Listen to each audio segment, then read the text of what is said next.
কেন্দ্রীয় বাজেটে শ্রমিকদের জন্য কোনো সুযোগ সুবিধা রাখা হয়নি বলছেন খুদ বিএমএস নেতৃত্ব।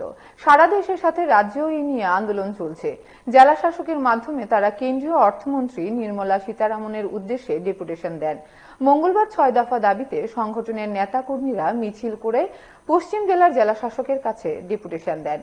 দাবিগুলো ছিল শ্রমিকদের ন্যূনতম পেনশন ৫,০০০ টাকা করা, সরকারি সম্পত্তির বিক্রির উপর অবিলম্বে নিষেধাজ্ঞা জারি করা, শ্রমিকদের বেতন বৃদ্ধি করা প্রভৃতি। এদিনের কর্মসূচিতে সংগঠনের প্রদেশ সভানেত্রী দেবশ্রী কলি সহ আরো অনেকেই উপস্থিত ছিলেন। আমাদের ইপিএফ 95 এবং এএসআইসি অন্তর্ভুক্ত যারা কর্মচারী আছেন তাদের বেতন বৃদ্ধি এবং ন্যূনতম পেনশন ৫,০০০ টাকা করার প্রশ্ন। এখানে যারা ইপিএফ 95-এর অধীনস্থ কর্মচারী আছেন তারা ২১,০০০ টাকা পাচ্ছেন, আমরা তার ১৫,০০০ টাকা পাচ্ছেন।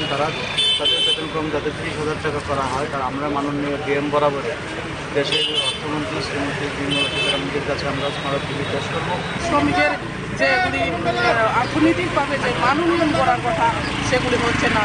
শ্রমিকের স্বার্থ সেখানে সংশ্লিষ্ট বিষয়গুলি নিয়ে আমাদের শ্রমিকের স্বার্থ নিয়ে সেখানে ব্যাঘাত সৃষ্টি হয়েছে। এই কারণে গোটা ভারতবর্ষব্যাপী প্রত্যেকটা রাজ্যের যে জেলাগুলি আছে সেই জেলাগুলিতে আমাদের আজকে জেলা শাসকের কাছে আমাদের মোটামুটি ৭৬৬টা জেলা রয়েছে গোটা ভারতবর্ষের মধ্যে। প্রত্যেকটা জেলাতে আজকে মাননীয় জেলা শাসকের মাধ্যমে আমাদের মাননীয় প্রধানমন্ত্রী যশস্বী শ্রী নরেন্দ্র মোদীজির পাশাপাশি আমাদের অর্থমন্ত্রী শ্রীমতী নির্মলা সীতারামনজির সাথে আমাদের এই স্মারকলিপি আমরা পেশ করব।